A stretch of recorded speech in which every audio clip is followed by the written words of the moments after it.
Shalom, terima kasih atas kesempatan yang diberikan kepada kami. Di sini kami kelompok 4 akan menjelaskan terkait dengan memori. Nah, apa itu memori?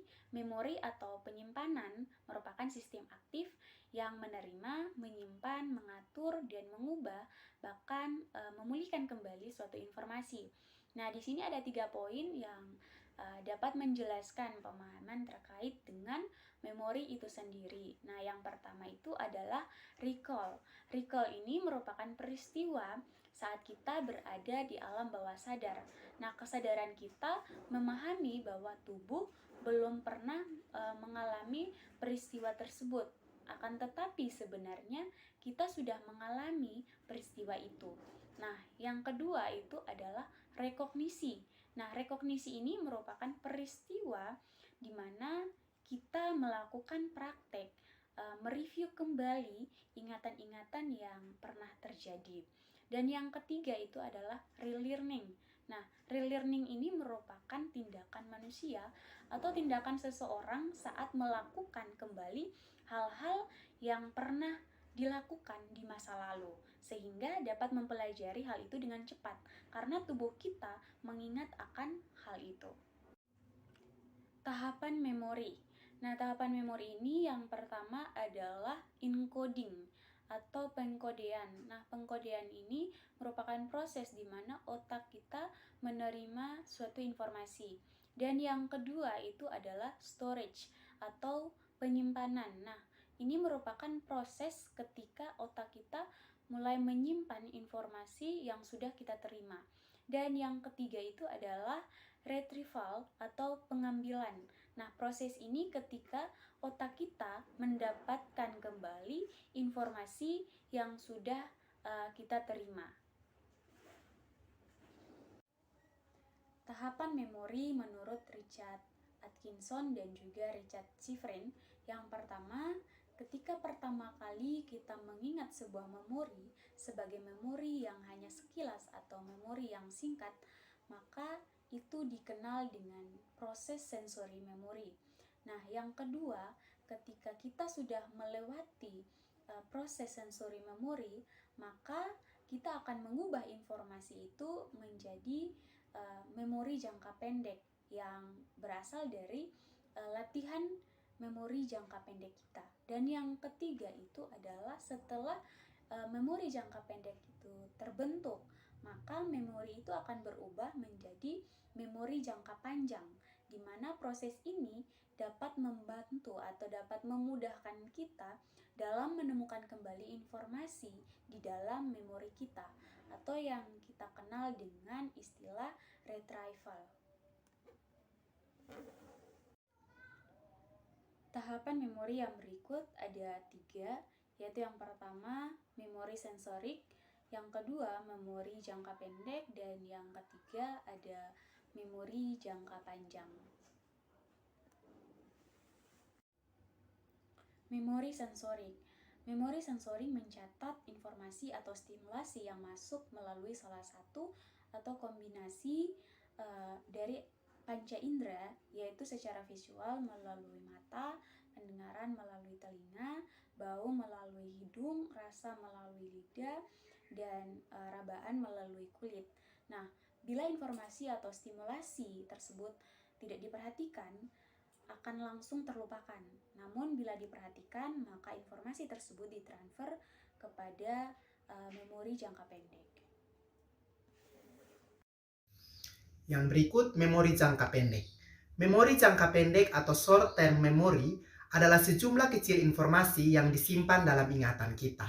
Kita secara sadar menyadari ingatan jangka pendek selama belasan detik atau lebih. Yang sedang kita sadari sekarang adalah memori jangka pendek. Jadi, saat kita mengkodekan informasi dalam memori jangka pendek, kita menjadi sadar akan hal itu. Perlu kita ketahui bersama teman-teman, bahwa rata-rata manusia memiliki 7 memori jangka pendek. Memori jangka pendek memiliki rata-rata 7 slot atau tempat sampah, di mana barang-barang terpisah dapat ditempatkan. Sebenarnya, beberapa orang dapat mengingat paling tinggi 9 byte dan paling rendah 5 byte. Yang berikut, kita akan membahas tentang jenis-jenis memori jangka pendek. Yang pertama, Kanking. Kanking adalah pengelompokan informasi ke dalam unit yang lebih besar. Contohnya, bacalah huruf-huruf berikut. Kemudian, kita diminta untuk menulis urutan dari huruf-huruf tersebut dengan benar. Yang jenis yang kedua, yaitu TVUSRI SDMCAI. Huruf ini memiliki 12 huruf atau byte. Dan ini di luar dari 7 item batas memori jangka pendek yang telah kita ketahui tadi. Namun, Anda mungkin telah memperhatikan beberapa huruf yang dapat dikelompokkan, seperti S dan D yang telah kita ketahui bersama bahwa itu merupakan singkatan dari sekolah dasar. Jika demikian, 2 digit yakni S dan D menjadi satu kan katau telah menjadi 1 byte. Jenis yang berikut yaitu rehearsing information. Memori jangka pendek menghilang dengan sangat cepat. Namun, kita dapat memperpanjang memori dengan diam-diam mengulanginya. Ini disebut sebagai maintenance rehearsal atau latihan perawatan. Rehearsing information memungkinkan kita untuk mendengar berkali-kali, tidak hanya sekali. Tanpa sadar, kita telah menggunakan memori maintenance rehearsal untuk menjaga informasi singkat tetap aktif dalam pikiran kita. Yang berikut, memori jangka panjang atau long term memory. Memori jangka panjang merupakan bagian sistem daya ingat yang menjadi tempat menyimpan informasi dalam kurun waktu yang lama. Memori jangka panjang dianggap sebagai suatu penyimpanan yang kapasitasnya lebih besar dan berjangka panjang dibandingkan dengan memori jangka pendek atau short term memory yang telah kita kenal. Oleh karena itu, memori jangka panjang dapat menyimpan sejumlah besar informasi melalui apa yang telah dilalui oleh seorang individu dalam kehidupannya. Dalam proses elaborasi, saat memori jangka panjang baru disimpan, ingatan lama sering diubah, dihilangkan, ataupun direvisi. Hal ini biasa disebut dengan ingatan palsu, di mana kita dapat mengingat suatu kejadian secara menyeluruh, tetapi tidak secara mendetail dan menciptakan ingatan yang berbeda dari apa yang telah menjadi kenyataannya. Hal ini menjadi alasan untuk meragukan bahwa ingatan kita tersimpan secara permanen. Untuk itu, hal ini berarti apa yang kita ingat adalah apa yang kita perhatikan. Memori jangka panjang diatur sebagai jaringan ide-ide terkait, di mana suatu informasi yang ingin diungkapkan atau diingat kembali dapat diperoleh jika item informasi tersebut saling terkait atau membentuk pola asosiasi terstruktur. Adapun dalam memori jangka panjang terdapat suatu istilah yakni redintegrasi. Redintegrasi berarti ketika suatu ingatan yang lain menuju ke ingatan lainnya yang masih memiliki keterkaitan dalam proses mengingat kembali suatu kejadian, atau secara singkatnya, mengkonstruksi seluruh masa lalu dari satu petunjuk memori kecil. Yang berikut, kita akan membahas tentang jenis-jenis dari memori jangka panjang. Memori jangka panjang terbagi atas 2 bagian, yaitu yang pertama, memori jangka panjang non-deklaratif atau memori jangka panjang implisit.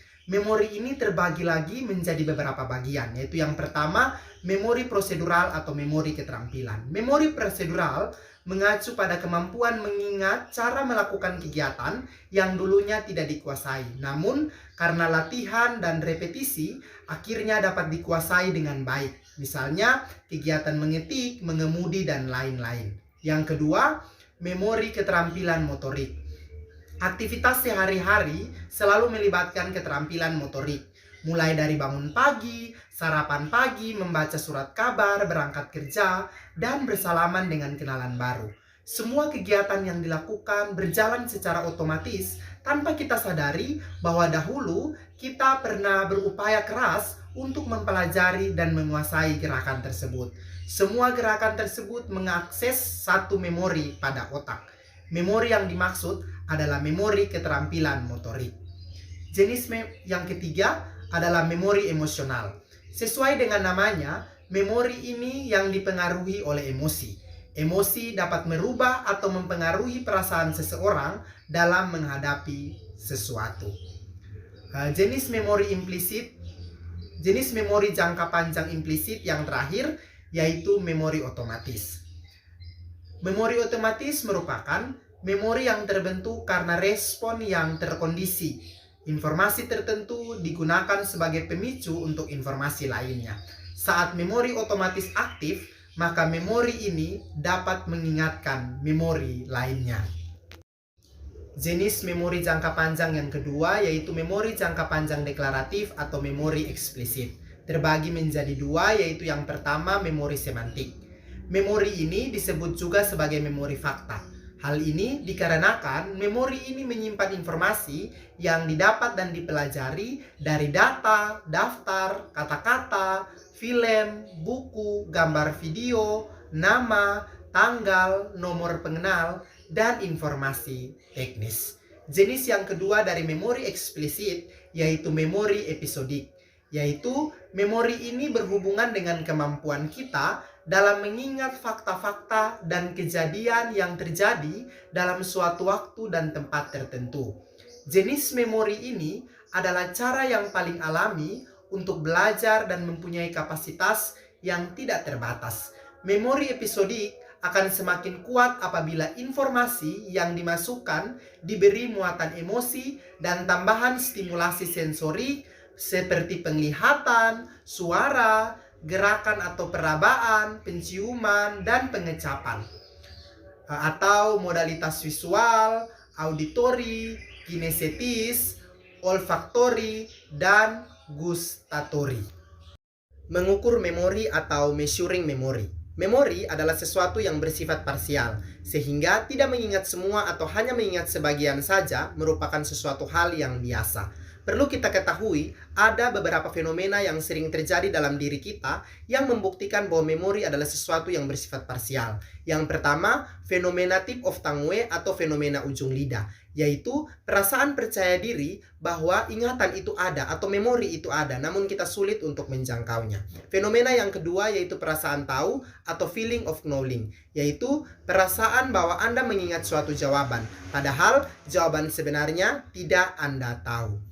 Fenomena yang ketiga yaitu fenomena deja vu, yaitu perasaan yang mengatakan bahwa Anda pernah mengalami sesuatu, padahal Anda sebenarnya baru pertama mengalaminya. Karena memori bersifat parsial itu tadi, maka memori dapat diukur. Dan ada beberapa cara yang dapat dipakai untuk mengukur memori. Yang pertama, mengingat informasi.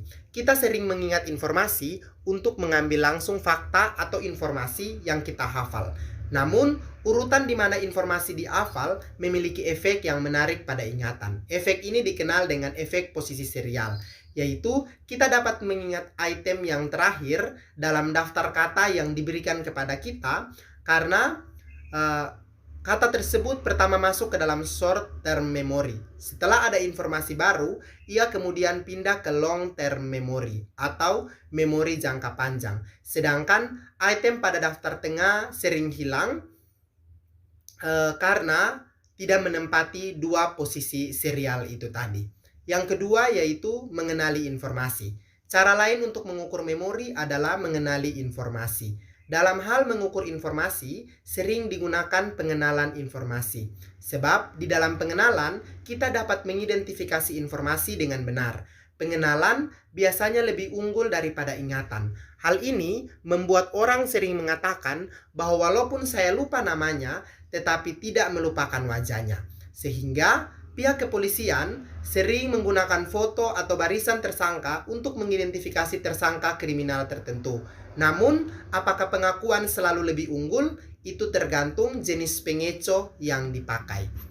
Yang berikut yaitu pembelajaran ulang. Seorang psikolog pernah memberikan satu kalimat Yunani pendek pada anaknya di usia 15 bulan dan 3 tahun. Dan setelah 8 tahun, ia kemudian kembali menanyakan tentang hal itu kepada anaknya. Namun anaknya tidak mengingat informasi itu dengan jelas. Namun ketika anak itu disuruh atau diminta untuk mempelajari kembali, nampaknya anak itu 20% lebih cepat mengingat informasi tersebut dibandingkan dengan anak-anak yang lainnya. Belajar kembali merupakan ukuran memori yang paling sensitif. Yang berikut, memori eksplisit dan memori implisit. Kenangan eksplisit adalah pengalaman masa lalu yang sadar yang dibawa ke pikiran. Ingatan, pengenalan, dan ujian yang kita ambil sekarang di sekolah bergantung pada ingatan eksplisit kita. Yang berikut kenangan implisit. Artinya, kita tidak dapat menyadari memori itu ada. Misalnya, kita tahu cara mengetik dan tahu letak huruf-huruf pada keyboard. Namun, ketika angka-angka atau huruf-huruf itu dihilangkan, kita nampaknya tidak dapat menyusun dengan benar. Hal ini membuktikan bahwa ingatan implisit secara tidak sadar tahu letak-letak huruf pada keyboard, namun tidak tahu cara untuk menyusunnya. Yang berikut kita akan membahas tentang lupa. Adapun faktor yang menyebabkan lupa ada beberapa, yaitu yang pertama ketika encoding gagal. Artinya, kegagalan untuk menyimpan informasi yang cukup untuk membentuk informasi yang berguna bagi memori, dengan artian informasi yang disimpan dalam memori jangka pendek gagal dikodekan sehingga tidak tersimpan dalam memori jangka panjang. Yang kedua, faktor penyebab lupa yakni ketiga penyimpanan memori gagal.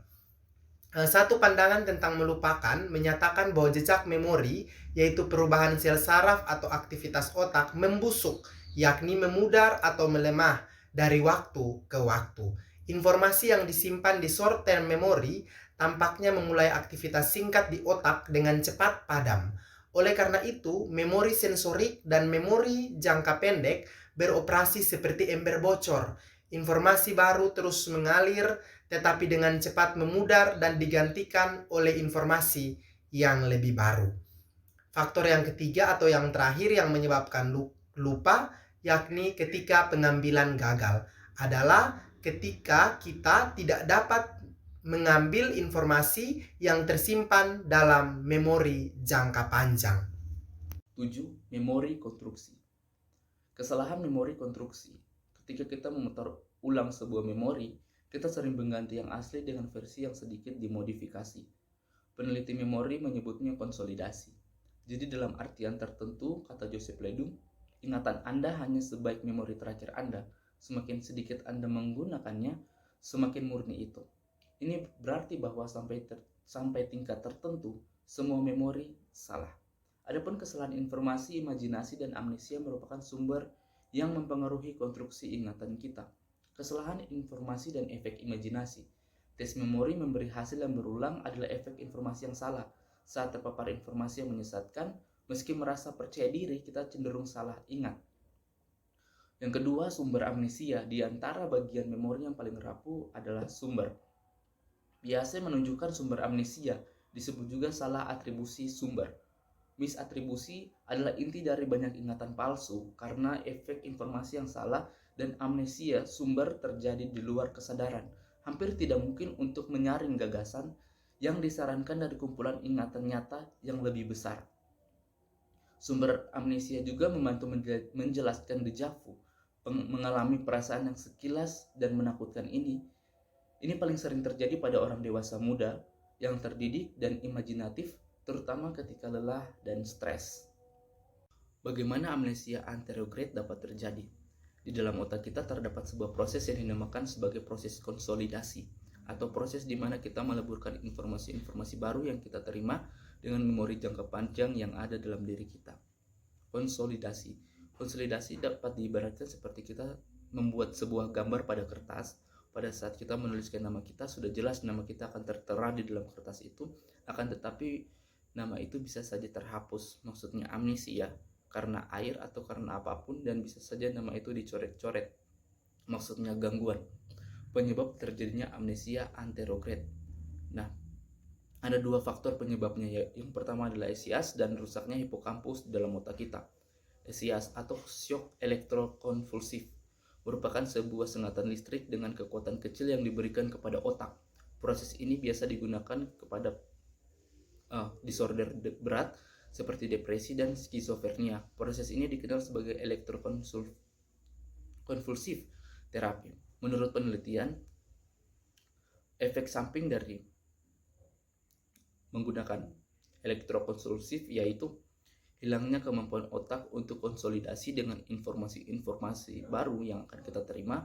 Akibatnya hal ini menyebabkan terjadinya amnesia anterograde.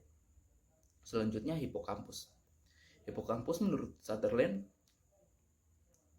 hipokampus merupakan salah satu bagian otak serta keberadaan hipokampus sangatlah penting bagi keberlangsungan memori kita. Ia bertugas untuk membentuk neuron-neuron baru yang ada dalam otak sehingga hipokampus dapat diandaikan sebagai titik beralihnya sebuah informasi baru menjadi memori jangka panjang. Karena dialah yang membuat neuron terkait memori jangka panjang kita. Maka dari itu, apabila hipokampus rusak, hal ini dapat menyebabkan terjadinya amnesia anterograde. Flashbulb, apakah itu? Jadi flashbulb itu merupakan sebuah proses ketika manusia secara psikologis mengalami sebuah kejadian yang sangat emosional hingga akhirnya mengaktifkan sistem limbik kita. Sistem limbik, sebuah neuron yang bertugas untuk menghasilkan emosi, maksud saya, membuat proses konsolidasi memori menjadi lebih intensif sehingga efek flashbulb dapat terjadi dalam diri kita. Salah satu contoh dari memori flashbulb dalam kehidupan misalnya adalah pada kehidupan mahasiswa adalah orang yang kita suka menyukai kita, atau mungkin kencan yang sangat romantis, atau bahkan ketika kita ditolak mentah-mentah oleh gebetan di tempat umum. Akan tetapi memori ini bisa saja mengalami Lalu bagaimana caranya otak kita dapat mengingat sesuatu? Ketika Eric Kandel dan rekan-rekannya melakukan sebuah penelitian terhadap keong laut yang disebut aplysia. Menurut Bailey dan Kandel, keong ini menunjukkan sebuah reaksi kimia yang sama seperti ketika manusia mempelajari sesuatu, sehingga akhirnya mengubah aktivitas, struktur, serta sel-sel otak kita. Proses ini dapat dikatakan sebagai proses pemrograman ulang otak kita dan proses merekam informasi.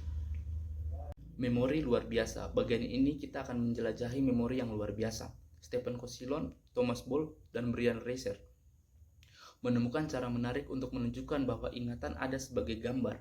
Dalam hal ini, memori luar biasa berbicara mengenai dua hal, yakni memori eidetik dan memori fotografis. Memori eidetik, ketika seseorang memiliki gambar visual yang cukup jelas untuk dipindai atau disimpan setidaknya selama 30 detik, gambar eidetik diproyeksikan di depan seseorang, artinya mereka paling baik dilihat di permukaan polos seperti selembar kertas tipis. Dalam hal ini, gambar eidetik agak seperti bayangan yang mungkin Anda memiliki setelah melihat lampu kilat atau lampu neon yang terang benderang. Selanjutnya, memori fotografis. Ingatan fotografis adalah kemampuan untuk mengingat peristiwa, gambaran, angka, suara, bau, dan hal-hal lainnya dengan sangat rinci. Ingatan yang sudah terekam dalam otak kemudian bisa dengan mudah ditarik kembali kapanpun informasinya dibutuhkan. Seorang spesialis ilmu saraf dari Johns Hopkins Universitas School of Medicine, Dr. Barry Gordon menjelaskan pada Scientific America bagaimana cara kerja ingatan ini. Menurutnya, daya ingatan fotografis mirip seperti fotografi dengan kamera. Anda memotret sesuatu peristiwa atau objek dengan pikiran Anda, kemudian potret tersebut Anda simpan dalam sebuah album foto. Ketika Anda membutuhkan informasi tertentu dari potret itu, Anda bisa dengan mudah membuka album foto. Anda dapat tinggal mengamati foto tersebut. Memperbesar, maksudnya zoom in, atau memperkecil, zoom out, di bagian yang diinginkan, dan informasi tersebut akan hadir kembali dalam ingatan Anda seolah masih segar. Strategi pengkodean. Proses elaboratif. Semakin banyak kita membaca, semakin baik kita mengingat, karena latihan hafalan saja tidak efektif. Hal ini berbicara bagaimana Anda mencari koneksi ke pengetahuan Anda. Pilihan. Meringkas istilah atau ide penting, maka memori akan lebih mudah diatur. Berlatih untuk memberi tanda yang selektif pada teks atau gunakan catatan pinggir. Pengorganisasian atau pengelompokan. Mengatur catatan dan meringkas bacaan dapat membantu sehingga keseluruhan ide menjadi lebih jelas, sederhana, dan meningkatkan memori serta mendorong pengkodean informasi yang lebih baik. Pembelajaran keseluruhan dan bagian-bagian. Bagaimana kita mempelajari bacaan secara keseluruhan, kemudian mulai per bagian. Posisi seri. Biasakan untuk memecahkan daftar informasi atau bacaan panjang menjadi sub bacaan yang pendek. Isyarat. Gunakan gerakan yang membantu dapat mengingat. Terus mempelajari hal-hal baru. Terus belajar di luar penguasaan. Selanjutnya, strategi pengambilan. Praktek pengambilan, cara untuk memberikan umpan balik adalah dengan membaca dan mengingat kembali apa yang dibaca menggunakan bahasa sendiri. Tinjauan atau membaca kembali. Perpanjang berapa lama Anda ingat membaca dengan berulang kali. Pandangan ke depan menggunakan mnemonik untuk menghafal atau mengingat dengan lebih baik ketika strategi memori berbasis makna. Hal ini merupakan faktor terpenting dalam upaya meningkatkan memori. Ialah tidur dan tidak begadang sampai larut malam, terus tidak dalam keadaan lapar saat belajar, atau dalam upaya untuk mengingat dan memahami sesuatu. Berlatih berulang kali, membaca materi dengan latihan yang minimal, membuat catatan kaki dengan bahasa Anda sendiri, terus kedua membuat materi menjadi bermakna. Untuk menerapkan konsep informasi dapat dengan kehidupan sendiri dan meningkatkan informasi baru dengan informasi yang sudah ada. Aktifkan pengambilan kurs melatih dan menciptakan suasana di mana Anda belajar. Gunakan perangkat memo, buatlah sebuah catatan atau cerita dari informasi yang diperoleh. Minimalkan gangguan, membuat jadwal belajar sehingga tidak cenderung terganggu dengan jadwal lain. Dan terakhir, tidur lebih banyak. Ketika tidur, otak akan bekerja konsolidasi informasi untuk memori jangka panjang. Kekurangan tidur akan mengganggu proses kerja pada otak. Bahkan 10 menit istirahat terjaga dapat meningkatkan memori dari apa yang sudah kita baca. Jadi ubah periode dengan mungkin hanya duduk atau berbaring selama beberapa menit sebelum membahas subjek berikut. Uji pengetahuan. Proses ini psikologi aksi mnemonik. Mnemonik ini adalah metode atau teknik dalam mengingat akan sesuatu. Prinsip-prinsip dasar mnemonik sebagai berikut. Buatlah hal-hal yang bermakna. Secara umum, mentransfer informasi dari memori jangka pendek ke memori jangka panjang dibantu dengan membuatnya lebih bermakna. Kedua, buat informasi menjadi akrab. Cara lain untuk memasukkan informasi ke dalam jangka panjang adalah dengan informasi yang sudah tersimpan di sana. Gunakan gambar visual mental, gambaran visual atau gambar umumnya lebih mudah diingat daripada kata-kata. Selanjutnya, membentuk asosiasi mental yang aneh. Jadi membuat dua gambar atau ide yang aneh dengan memiliki informasi yang aneh membuat informasi itu lebih berbeda dan mudah untuk mengingatnya. Berikut adalah beberapa teknik dalam menggunakan mnemonik untuk mengingat sesuatu secara berurutan.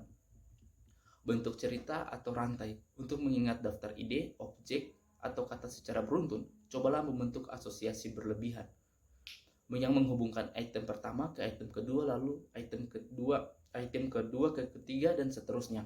Selanjutnya, jalan-jalan secara mental. Orator Yunani kuno memiliki cara yang menarik untuk mengingat ide secara berurutan saat mereka memberikan pidato. Metode mereka adalah berjalan secara mental di sepanjang jalan yang sudah dikenal. Saat melakukannya, mereka mengaitkan topik dengan gambar patung yang ditemukan di sepanjang jalan. Anda dapat melakukan hal yang sama dengan menempatkan objek atau ide di sepanjang jalan saat Anda secara mental berjalan-jalan. Menggunakan sistem seperti yang telah kita ketahui, banyak huruf atau suku kata pertama dari kata atau ide yang dapat dibentuk menjadi kata lain yang akan berfungsi sebagai pengingat pesanan. Kesimpulan, memori adalah sebuah fenomena psikologi manusia yang pusatnya terjadi pada otak dan merupakan sistem aktif yang menyimpan, menerima, mengatur, mengubah, dan juga memulihkan informasi. Memori dapat terbentuk di dalam otak kita dikarenakan otak kita memproses sebuah informasi baru yang diterima melalui sensori kita. Nah, lalu diteruskan kepada sistem jangka pendek. Nah, melalui mekanisme jangka pendek yang ada di otak kita, maka memori itu harus diteruskan kepada sistem jangka panjang. Apabila kita melatih memori jangka pendek kita secara konsisten, maka memori jangka panjang itu dapat terbentuk di dalam memori kita. Walaupun terkadang dalam proses mengalihkan memori jangka pendek menuju memori jangka panjang menyebabkan atau mengalami beberapa kegagalan sehingga menyebabkan manusia itu menjadi lupa. Nah, agar menghindari hal tersebut, kita perlu melatih terus memori kita yang ditunjang dengan aktivitas yang menjadi faktor penting di dalam otak kita untuk bisa mengingat sesuatu yang lebih baik. Di antaranya kita perlu untuk melatih terus ingatan kita, serta kita perlu untuk tidur dengan cukup dan juga makan yang teratur.